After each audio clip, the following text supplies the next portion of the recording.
you get out of the military and your life goes from super structured to completely unstructured. And it's very disorienting. And college is a little bit of a bridge. It's something you can build on and build towards. And it gives you a period of time to transition. And I think that just is what people needed. So I was an intern at one point in time at Illinois Department of Veteran Affairs. I was a work study specifically. My intent was to be able to go to school and be able to have some additional income and create and obtain some job experience. It was through those experiences that I realized that there was a significant number of potential programs, services, and benefits that were available to the men and women and non-binary people that were coming home from our nation's military after deployments in Iraq and Afghanistan and other places around the world. I was in the Air National Guard and I deployed while I was in college. And when I came back, I was eligible for basically a host of new benefits. So went from Chapter 1606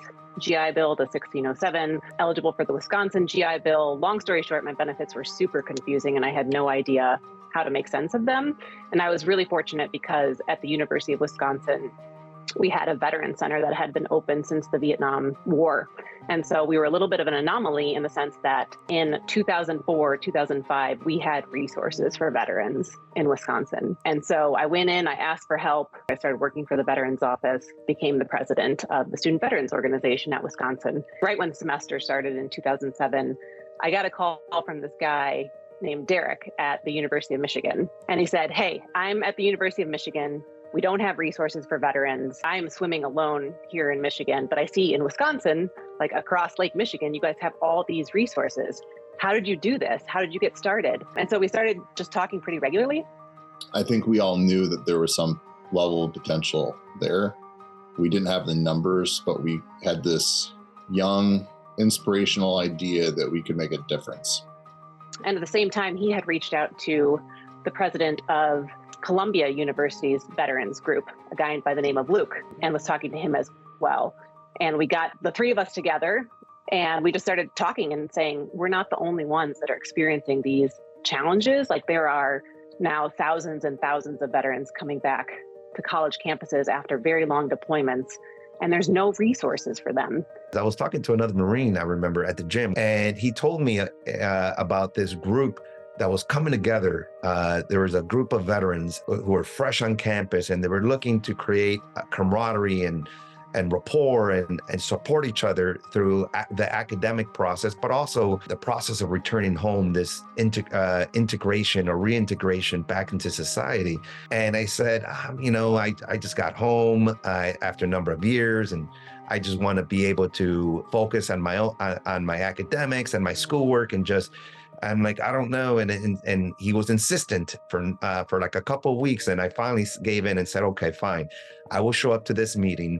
And so I arrived to this meeting. It was about 10, 15 of us. And I began to share all the things that we should be aware of. And so how do we unify this movement? How do we expand this movement? How do we advocate for student veterans?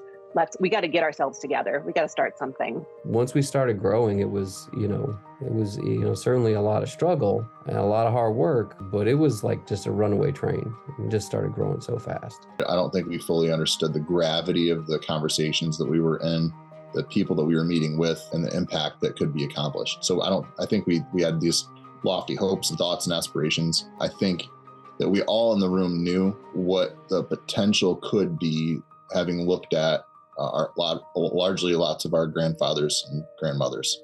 The GI Bill, the post 9/11 GI Bill as it came to be known, was a goal to improve veterans benefits and to advocate for the GI Bill. But we also wanted to, help returning veterans on college campuses speak with one united voice so we could advocate for ourselves. And it didn't hurt that we had Hagel and Webb telling us that we were going to be the next greatest generation.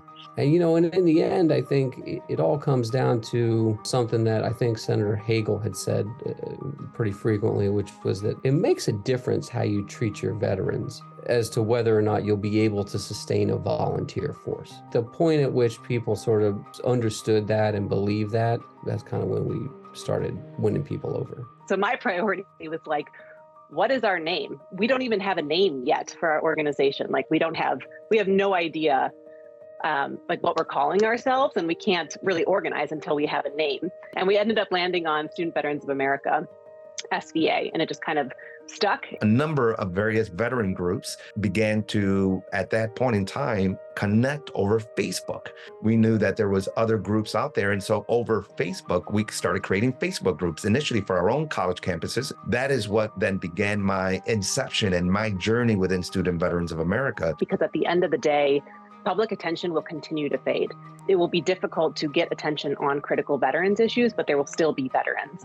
And so without the voice of SVA, I do fear that, veterans returning and educating themselves, getting educated will be forgotten. Leveraging my leadership, my insight, my perspective, and ultimately a lot of time, a lot of commitment, and a lot of late nights to help form, shape, and mold Student Veterans of America from inception to the organization that it is today. There's a real need to unify across the country and across college campuses.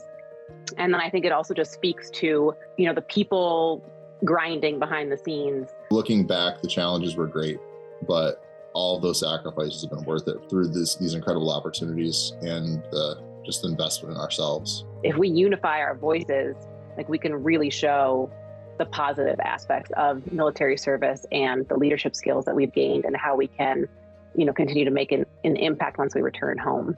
That's what the post 9/11 GI Bill was intended to do, was really to give people a pathway from the military into higher education and through higher education. Beyond the post 9/11 GI Bill and beyond the legislative milestones, we have also reached new sense of research, of advocacy, of programs and services. Everybody wants to focus on retention or just retention, just recruiting. And I really would credit, Senator Webb and Senator Hagel for really sticking to this point that it's all one continuum. If you don't treat people well as veterans, you're going to have a hard time convincing people to serve and eventually become veterans. And the friendships that we've built, with Jared and others, these are lifelong friendships and relationships I never dreamed of having, of knowing such amazing, incredible people who are going to also go on to lead our country. The start was challenging, but it was all worth it.